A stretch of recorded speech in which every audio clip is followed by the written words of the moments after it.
Hello, critics, non-critics, and friends. Welcome to the Film Optix podcast, where we take a glance into blockbusters, indie films, and everything in between. I'm your host, Christian, and today I'm riding solo as I will be doing a 4K Blu-ray Review Roundup of 4 titles. And the titles we're going to be covering here today are Doom Patrol, Season 4, Justice League, Crisis on Infinite Earths, Part 2, The Departed on 4K, and Dune Part 2 on 4K. But before we begin today's episode, you can listen to our podcast on podcast platforms around the internet. That includes Apple Podcasts, Spotify, Google Podcasts, and more. And if you are a new or seasoned listener to our show, we would love to hear from you guys. Follow us on Instagram, Twitter, and Threads at Film Optix. That is Optix with an X. Or you can email us at filmoptix@gmail.com for any movie-related questions. So before we dive into today's episode, I would like to start off with a couple of disclaimers for this episode. Firstly, I would like to extend my gratitude to Warner Brothers for providing these titles that we will be discussing here today.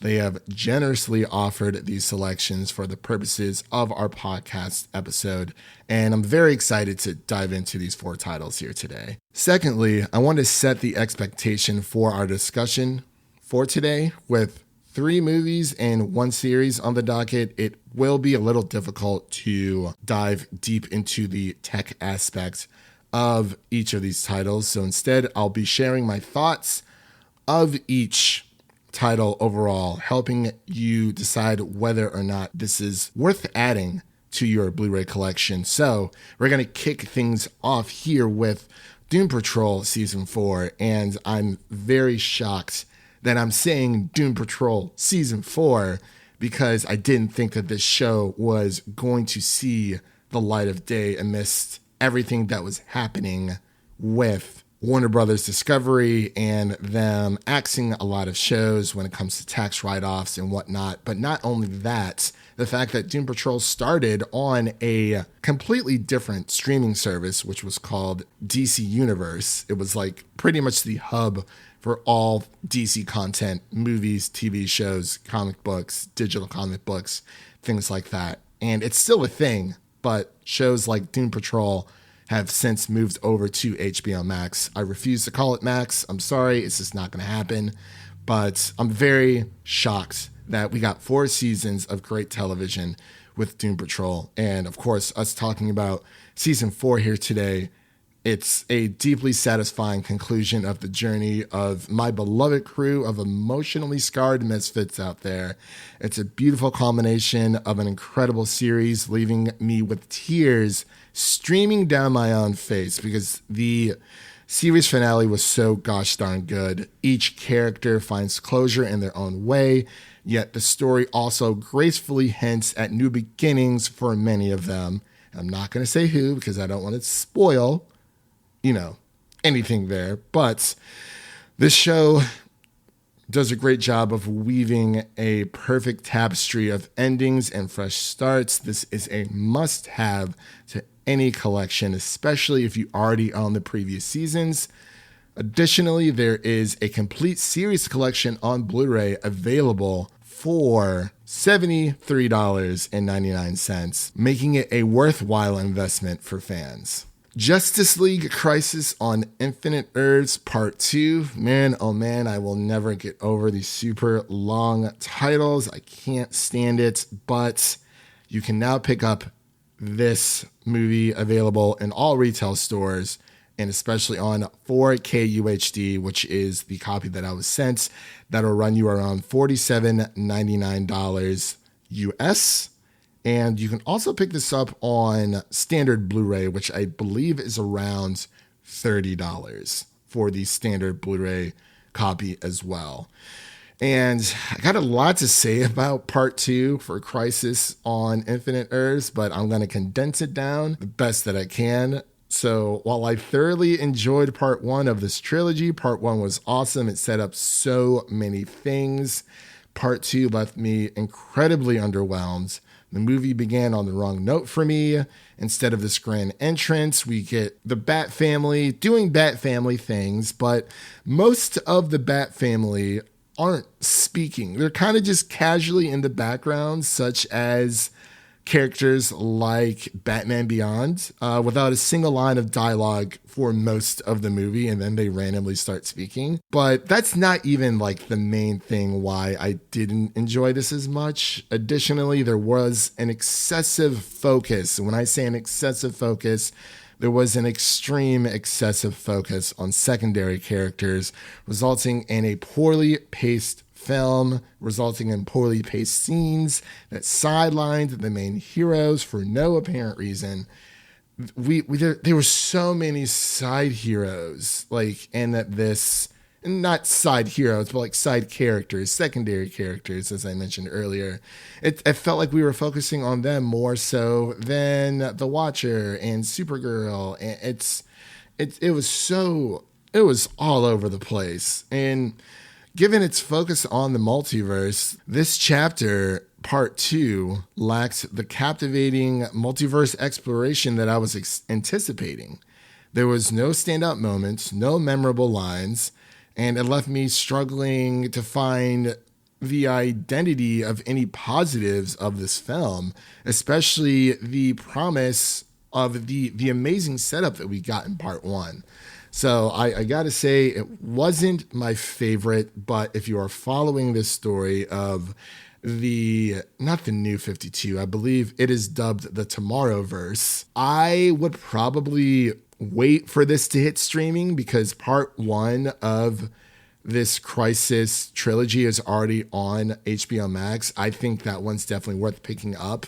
But if you are a hardcore collector, definitely add this to your list. But if you're just looking to watch this movie, just wait for it to hit HBO Max and you'll be totally fine. And they're going to do the same thing with part 3 at some point. But yeah, part 2 of Crisis, of this animated run, it wasn't my favorite, and I'm really hoping that part 3 ends with a bang. So now on to The Departed. You can again pick this up now in retail stores. The Steelbook 4K disc is going to cost you around $40.41. You can also find this on standard 4K Ultra HD for $33.99. So I'm going to throw another disclaimer out there. I've never seen this film before reviewing this copy. It just never happens. It's not that I hated the movie. There's just a lot of movies on my backlog that I just haven't gotten to because, your boy's got to work. Your boy's got a life. As much as I would love to sit down and watch movies all day, I got to, pick and choose and find the time when I can. And I watched The Departed, and it is fantastic. It is a gripping crime thriller that keeps you on the edge of your seat from start to finish. I kid you not, with its stellar cast, its intricate plot twists, and its relentless tension. This film has earned its place among the classics for sure, coming out in 2006, I believe. It was either 2006 or 2008. Don't quote me on that. But nonetheless, it was phenomenal to visit Martin Scorsese's masterful direction and the powerhouse performances that are Leonardo DiCaprio, Matt Damon, Jack Nicholson, and the rest of the cast. Of course, we also get a little bit of Mark Wahlberg in there as well.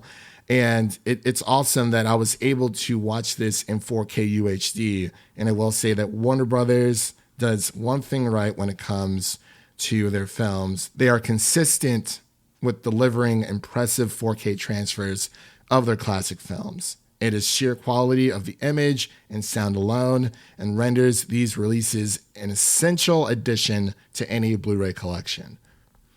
And of course, I'm going to be saving the best title for last. We have Dune Part 2, which will be available to pick up on 4K Blu-ray and standard Blu-ray on Tuesday, May 14th. Dune Part 2 is a sequel that not only builds upon the events of its predecessor, but also surpasses it, shining even brighter in its storytelling, its writing, the score, and its impact overall. It is a technical masterpiece that is suited for the IMAX experience. If you were able to see this in IMAX or even 70 millimeter IMAX, definitely go see it. I'm not sure if it's still playing in theaters. I know that Warner Brothers extended the theatrical IMAX run for Dune Part 2, but the format that this film was carefully crafted for, like, it's a spectacle. Like, it needs to be seen on IMAX.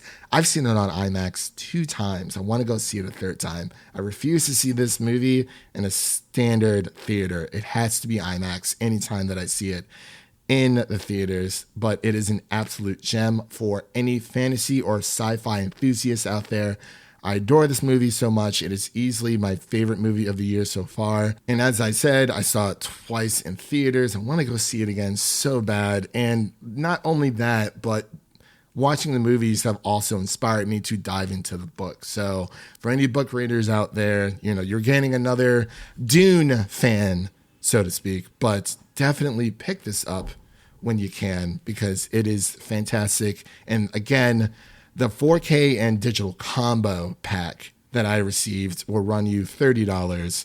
And for the standard Blu-ray, that will run you around $25 for the standard Blu-ray plus digital. So unfortunately, we're kind of done with the days of receiving a Blu-ray disc, a 4K Blu-ray disc, and a digital copy in one go. They really seem to be trying to make a little bit of extra money, because it's like, oh, well, why buy the standard Blu-ray that comes with a DVD, a Blu-ray, and a digital code when you can just buy the 4K copy that has the highest quality, the Blu-ray standard, and the digital all together? I think they're just trying to make a little bit of extra money. Not my favorite thing in the world, because then it's like if you're buying one copy and your friend wants a copy of Dune Part 2, but they don't have a 4K disc, you could just lend them your copy of the standard Blu-ray. But overall, I think that this film should be added to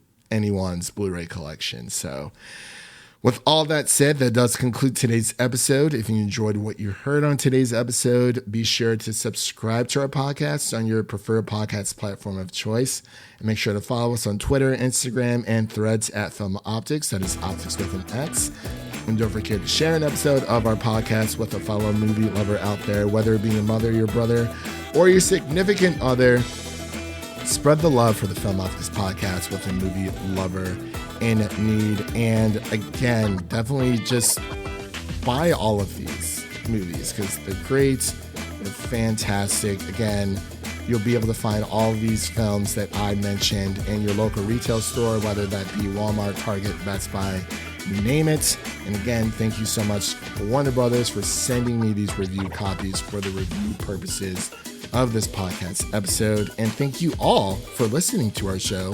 If you enjoy the show, again, please take a moment to leave us a 5-star rating and review on Apple Podcasts and Spotify. It helps us out with our placement. And stay connected with us by following us on Twitter for the latest updates. My name is Christian, signing off. And remember, life is like a movie. So go out there and make it a blockbuster. And also, long live physical media.